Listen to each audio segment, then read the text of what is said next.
আসসালামু আলাইকুম। বহুল প্রতীক্ষার পরে বেসরকারি শিক্ষা প্রতিষ্ঠানে জুন মাসের বেতনের প্রস্তাব আইবাসে পাঠানো হয়েছে। বুধবার এক সংবাদ মাধ্যম থেকে এই তথ্য জানা যায়। কত তারিখে জুন মাসে বেতন পেতে যাচ্ছেন বেসরকারি শিক্ষকরা? শেষ অর্থ বছরের কারণে কি বেতন পেতে দেরি হবে শিক্ষকদের? প্রথম লটে বেতন কত তারিখে ব্যাংক অ্যাকাউন্টে প্রবেশ করবে বলে ধারণা করা যাচ্ছে। সম্পূর্ণ ভিডিওতে থাকছে কোন লটের বেতন কত তারিখে পাবেন।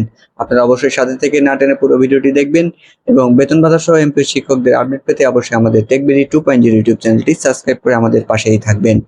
চলে আসি আমাদের মূল ভিডিওতে।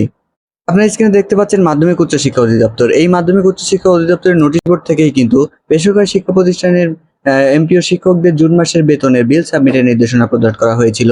এই নির্দেশনাটি গত 22 তারিখে এই নির্দেশনা অনুসরণের প্রত্যেকটি শিক্ষা প্রতিষ্ঠান তাদের জুন মাসের বেতনের বিলটি সাবমিট করেছে। আজকে মাসের 25 তারিখ। দেখা যাচ্ছে আজকে এই প্রস্তাবটি আইবাস প্লাস প্লাসে পাঠানো হয়েছে। চলুন আমরা সেটি দেখে আসি। শিক্ষকদের জুন মাসের বেতন প্রস্তাব মন্ত্রণালয়ে কবে পাবেন? বেসরকারি স্কুল কলেজে কর্মরত 4 লাখের বেশি শিক্ষক কর্মচারী জুন মাসের বেতনের প্রস্তাব শিক্ষা মন্ত্রণালয়ে পাঠানো হয়েছে। মন্ত্রণালয়ের অনুমোদন সাপেক্ষে তারা জুন মাসের বেতন ভাতা পাবেন বলে জানা গেছে।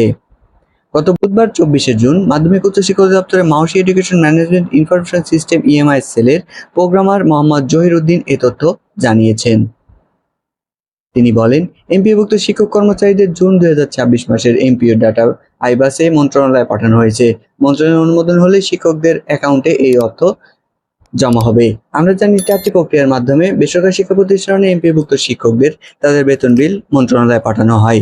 একটি হলো আইবাস প্লাস প্লাসে আমাদের বিলটি সাবমিট করা হয়। সেটি প্রতিষ্ঠান প্রদানের নির্দেশনা প্রদান করলে মাধ্যমিক উচ্চ শিক্ষা অধিদপ্তর সেই অনুপাতে কিন্তু প্রত্যেকটা শিক্ষা প্রতিষ্ঠানের 22 তারিখের মধ্যে তারা বিলটি সাবমিট করেছেন এবং যারা বিলটি সাবমিট করতে ব্যর্থ হয়েছেন তারা এই মাসের বেতনটি বন্ধ হয়ে যাবে।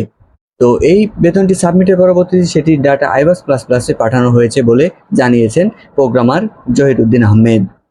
নাম অপ্রকাশিত রাখার সত্ত্বে মাউসের এক কর্মকর্তা বলেন, শিক্ষক কর্মচারীদের জুন মাসের বেতন দ্রুত ছাড় করতে মন্ত্রণালয়কে অনুরোধ করা হয়েছে। জুলাই দ্বিতীয় সপ্তাহে তারা জুন মাসের বেতন পেতে পারেন। তবে আমরা জানি চলতি সপ্তাহে 25-26 অর্থ বছরটি শেষ হতে চলেছে এবং 26-27 অর্থ বছরটি আগামী মাসে পে স্কেলে বেতন পেতে যাচ্ছেন দেশের সকল সরকারি চাকরিজীবীরা। তার সাথে এমপিভুক্ত শিক্ষা প্রতিষ্ঠানের এমপিভুক্ত শিক্ষকরাই নতুন পে স্কেলে তারা এই বেতনটি পাবেন। তো আশা করা যাচ্ছে এটি যেহেতু শেষ অর্থ বছর, শেষ মাস, অতি দ্রুত সময়ের মধ্যে চলতি সপ্তাহের শুরুর দিকেই আপনারা এই টাকাটি তাদের ব্যাংক অ্যাকাউন্টে প্রবেশ করবে। তো সঠিক তারিখ এখন পর্যন্ত প্রকাশ হয়নি, সেটি প্রকাশ পেলে অবশ্যই আমাদের চ্যানেলে তুলে ধরার চেষ্টা করব। অবশ্যই আপনাদের এমপিওভুক্ত শিক্ষা প্রতিষ্ঠানে এমপিওভুক্ত শিক্ষকদের আপডেট ভিডিও পেতে, পে স্কেল এবং বদলি সম্পর্কিত কোনো তথ্য জানতে অবশ্যই আমাদের কমেন্ট বক্সে কমেন্ট করবেন। তো আজকের ভিডিওটি এখানেই শেষ করছি। সকলকে সাথে থাকার জন্য অসংখ্য ধন্যবাদ।